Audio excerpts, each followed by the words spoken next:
Après des années de tensions latentes, Félix Tshisekedi a enfin pris la parole, et ses mots résonnent d'un sens profond.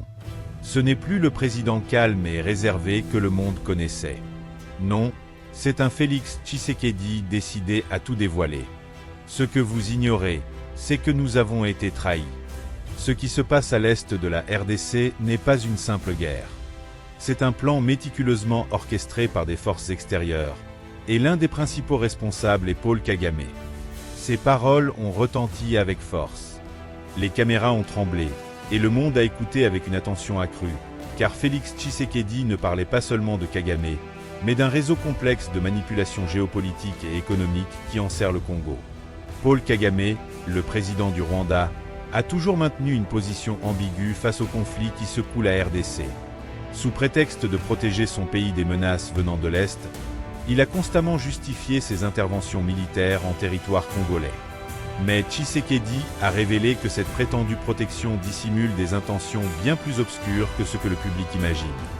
Paul Kagame n'est pas un artisan de la paix, il est l'architecte principal de ce chaos. Sa vision de la RDC est claire, contrôler ses ressources naturelles. Mais il ne s'agit pas uniquement d'une guerre territoriale, c'est une guerre économique. Tshisekedi a mis en lumière un aspect encore plus choquant de ce plan dissimulé, l'influence de Kagame sur les groupes rebelles.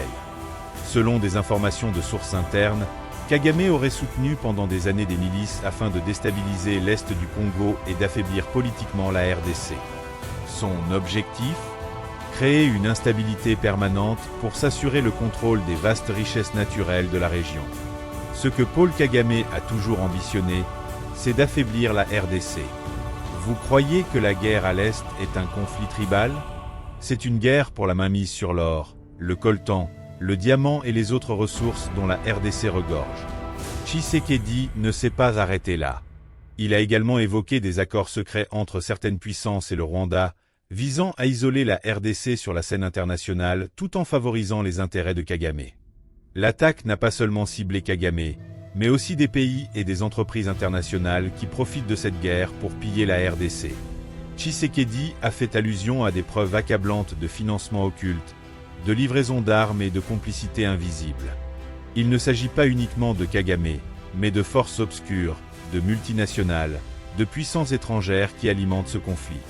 Leur dessein est de transformer le Congo en une zone de pillage. Tshisekedi a également exprimé sa déception face à la communauté internationale qui, selon lui, ferme les yeux sur la situation et se rend complice par des intérêts économiques. Malgré cette révélation fracassante, Tshisekedi n'a pas cédé à la résignation. Bien au contraire, il a lancé un appel solennel à son peuple et à toute l'Afrique. La lutte pour la souveraineté de la RDC, a-t-il déclaré, ne fait que commencer. Il n'y a pas de retour en arrière. Nous ne nous laisserons pas faire. Le Congo se battra pour sa souveraineté. Nous prendrons notre destin en main, même si cela s'avère difficile. Le Congo mérite de prospérer sans être constamment spolié, mais la fin de son discours a laissé le monde en suspens. Tshisekedi a promis de divulguer davantage d'informations secrètes, des preuves, des documents qui démontreraient l'implication directe de Kagame et d'autres puissances. Une guerre invisible, mais ô combien réelle. Le peuple congolais est désormais plus que jamais conscient de la nature du conflit à l'est de la RDC et de l'implication de forces extérieures dont le seul but est de tirer profit du chaos. Félix Tshisekedi a ouvert la boîte de Pandore, et les regards du monde entier sont désormais tournés vers la RDC. Une guerre pour les ressources, une guerre pour le pouvoir, mais aussi et surtout une guerre pour l'honneur du Congo. Le défi est maintenant devant nous. Le Congo, ce vaste pays aux richesses immenses, n'est plus un simple spectateur de son histoire, mais le protagoniste de son propre destin. Félix Tshisekedi a ravivé la flamme de la résistance, et les échos de ses révélations résonnent aux quatre coins du monde. Les puissances étrangères, les forces obscures et leurs complices à l'intérieur du pays n'ont d'autre choix que de réagir face à la vérité qui éclate au grand jour. Le discours de Tshisekedi a non seulement réveillé la conscience nationale, mais a également uni le peuple congolais dans un combat commun pour la dignité et la souveraineté. Des milliers de citoyens, des jeunes aux anciens, ont envahi les rues, brandissant des pancartes qui proclament une seule vérité: le Congo n'est pas à vendre. Les Congolais, las de la guerre, des pillages et des manipulations politiques, se sont mobilisés comme jamais auparavant pour défendre leur patrie. Les villes congolaises, longtemps plongées dans le silence de la peur, ont retrouvé l'espoir. De Kinshasa à Goma, les voix des citoyens résonnent désormais comme un seul et même cri. Nous exigeons la paix et la justice. Nous exigeons notre liberté. L'unité nationale n'a jamais été aussi forte, et la promesse de Tshisekedi de ne pas se laisser faire est maintenant incarnée dans chaque acte de résistance. Mais ce combat ne concerne pas uniquement la RDC, c'est un combat pour toute l'Afrique. Tshisekedi a ouvert une brèche dans le mur de l'impunité qui protège tant de dictateurs et de puissances étrangères exploitatrices sur le continent. Son appel résonne au-delà des frontières congolaises. L'Afrique entière doit se lever pour défendre ses terres et ses richesses. Les voisins de la RDC, notamment la République du Congo, l'Angola et le Gabon, ont exprimé leur solidarité envers le Congo. Des mouvements de soutien ont vu le jour dans plusieurs autres pays africains. En Afrique du Sud, au Kenya, au Nigeria, des manifestations ont été organisées pour soutenir le Congo dans sa quête de liberté et de justice. Ensemble, les Africains demandent une révision des accords économiques qui nuisent aux intérêts de leur peuple et qui sont dictés par des puissances extérieures. La communauté internationale est sous pression. Les révélations de Tshisekedi ont eu un impact immédiat sur la scène internationale. Les pressions diplomatiques se multiplient. Les gouvernements occidentaux, jusqu'alors silencieux, commencent à reconsidérer leur position. Les preuves de l'implication de puissances étrangères dans le pillage des ressources congolaises ont provoqué un séisme politique. Des appels à la transparence et à la révision des accords miniers, ainsi que des sanctions contre ceux qui profitent de cette guerre, fleurissent dans les arènes internationales. Mais Tshisekedi, tout en se félicitant de ce soutien, avertit qu'il ne compte pas uniquement sur les pressions extérieures. Il reste déterminé à agir pour que le Congo prenne son avenir en main. Il se prépare à intensifier les négociations avec les puissances mondiales et à s'assurer que la RDC ne soit plus jamais une terre de convoitise. Cependant, le chemin est semé d'embûches. Le Rwanda, peu enclin à se laisser acculer sans réagir, a renforcé sa présence militaire à la frontière et intensifie ses efforts pour maintenir son influence sur les groupes rebelles à l'est de la RDC. Tshisekedi sait que les mois à venir seront cruciaux. La guerre, bien que visible sous de nombreuses formes, pourrait prendre de nouvelles trajectoires diplomatiques, économiques et militaires. Il faut également préparer le pays à un long processus de reconstruction. La RDC, après des décennies de guerre et de pillage, doit se relever. L'armement des groupes rebelles soutenus par des puissances étrangères ne cessera pas de sitôt. Tshisekedi, avec son peuple derrière lui, reste toutefois déterminé à faire face à ces défis. Son appel à l'unité nationale s'intensifie. Un peuple uni est un peuple invincible. Cette unité devra s'étendre au-delà des frontières du Congo. Et pour que cela soit possible, les États africains doivent s'engager pleinement à mettre fin aux ingérences étrangères et à soutenir le Congo dans son combat pour la souveraineté. Tshisekedi conclut son allocution par des mots qui marquent les esprits. Le Congo va survivre à tout cela parce que nous avons l'honneur de notre peuple à défendre. Nous avons l'avenir de nos enfants à protéger. Ces mots résonneront dans les cœurs des Congolais et au-delà des frontières. Dans les mois à venir, les yeux du monde seront fixés sur la RDC. La vérité est maintenant établie. La guerre à l'est du Congo est un combat pour des ressources, un combat pour des vies et un combat pour l'avenir du pays. Le combat pour l'avenir du Congo ne se limite pas à une simple victoire diplomatique ou militaire. Il est avant tout une lutte pour la reconstruction de l'âme du pays, pour redonner aux Congolais la dignité qui leur a été volée pendant des décennies. Félix Tshisekedi, conscient des défis qui s'annoncent, a compris que la véritable victoire réside dans la résilience de son peuple et dans sa capacité à se réinventer. L'après-guerre ne sera pas facile, et les cicatrices laissées par les années de conflit sont profondes. Mais Tshisekedi a un objectif clair, reconstruire le pays sur de nouvelles bases, une base de justice, de transparence et de solidarité nationale. Le pays ne pourra se relever que si les Congolais s'unissent et travaillent ensemble pour effacer les injustices du passé. Cela nécessitera des réformes profondes, non seulement dans les infrastructures, mais aussi dans les mentalités. L'éducation, l'agriculture, la santé, les infrastructures et les services publics seront au centre de ce grand chantier. Pour Tshisekedi, la clé de la réussite réside dans l'autosuffisance. Le Congo, avec ses vastes ressources naturelles, n'a plus à se soumettre aux diktats des puissances étrangères. Le pays doit avant tout exploiter ses richesses de manière responsable pour le bénéfice de son peuple et non pour alimenter des intérêts étrangers. Cette vision de l'autosuffisance s'étend au développement des secteurs agricoles, industriels et technologiques du pays. Tshisekedi appelle donc à un soutien sans faille à l'industrie locale, tout en encourageant les Congolais à investir dans leur propre pays.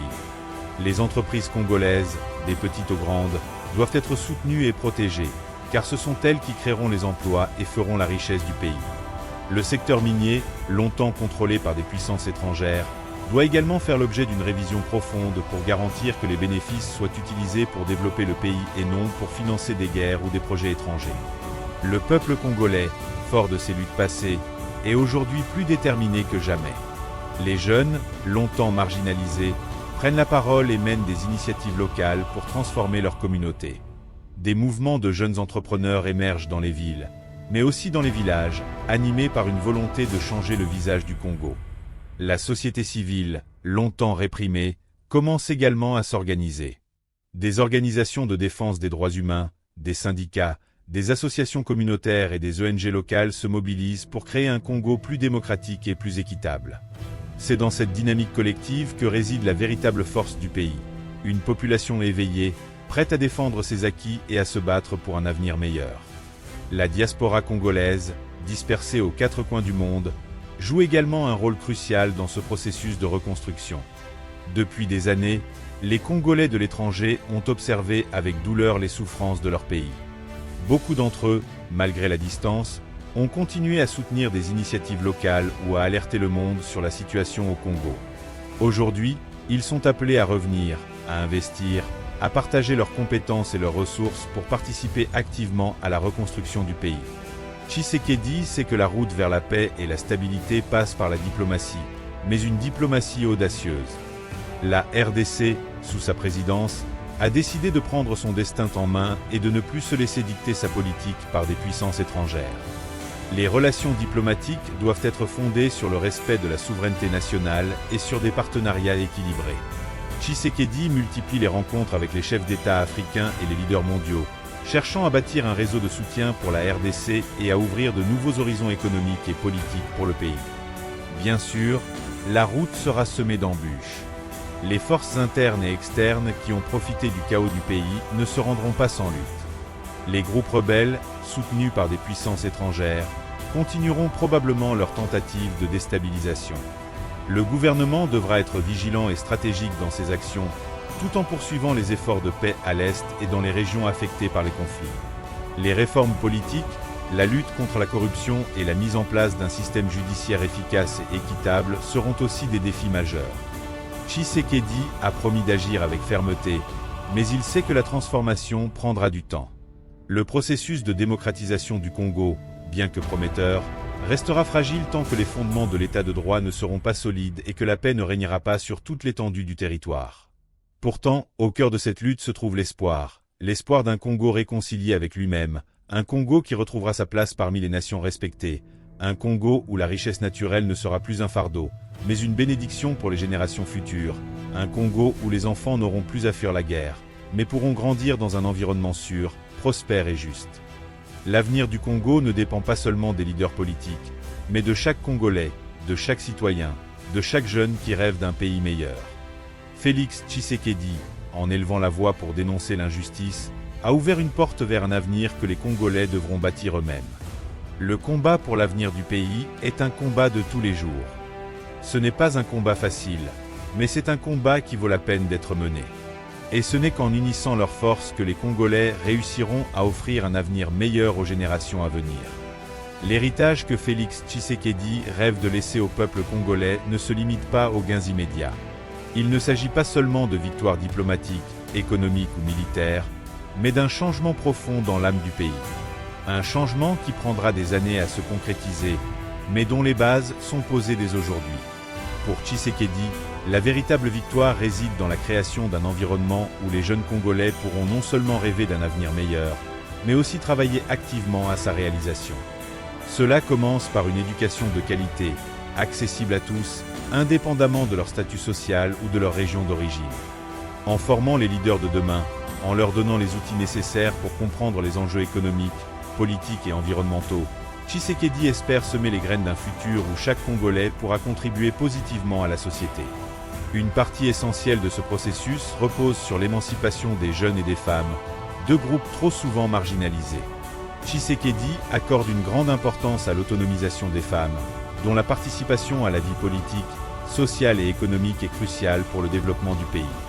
Le Congo ne pourra prospérer que si ces femmes, ces piliers invisibles, ont une place égale dans la société. Les jeunes, quant à eux, représentent l'avenir du pays. Tshisekedi a compris que l'inclusion de cette génération dans les processus décisionnels est primordiale. Les jeunes Congolais ne doivent pas seulement être considérés comme l'avenir du pays, mais comme des acteurs de changement à part entière. Ils sont appelés à réinventer le Congo, à le propulser vers une ère nouvelle où la paix, l'innovation et la prospérité seront les pierres angulaires de la nation. À l'échelle internationale, Tshisekedi s'efforce de redéfinir le rôle de la RDC. Ce pays, riche en ressources naturelles et stratégiquement situé au cœur du continent africain, a toujours été perçu comme un acteur secondaire sur la scène mondiale. Mais Tshisekedi entend changer cette perception. Il veut faire de la RDC un acteur majeur de la diplomatie africaine, capable de peser sur les grandes questions internationales, en particulier en ce qui concerne les enjeux de sécurité, de développement durable et de justice climatique. Tshisekedi sait que la RDC, grâce à ses richesses, peut devenir un pilier économique en Afrique, mais il est également conscient des défis environnementaux et sociaux auxquels le pays fait face. L'exploitation minière, bien que source de revenus importants, doit être repensée pour protéger l'environnement et garantir une répartition équitable des richesses. La lutte contre la corruption est un autre pilier fondamental de son programme, car il n'y a pas de développement possible dans un environnement où l'injustice, le népotisme et l'impunité règnent en maître. Tshisekedi s'engage à bâtir un système judiciaire indépendant et à appliquer des réformes économiques rigoureuses pour redonner confiance à la population et aux investisseurs étrangers. La RDC, dit-il, doit être un modèle de gouvernance et de transparence en Afrique.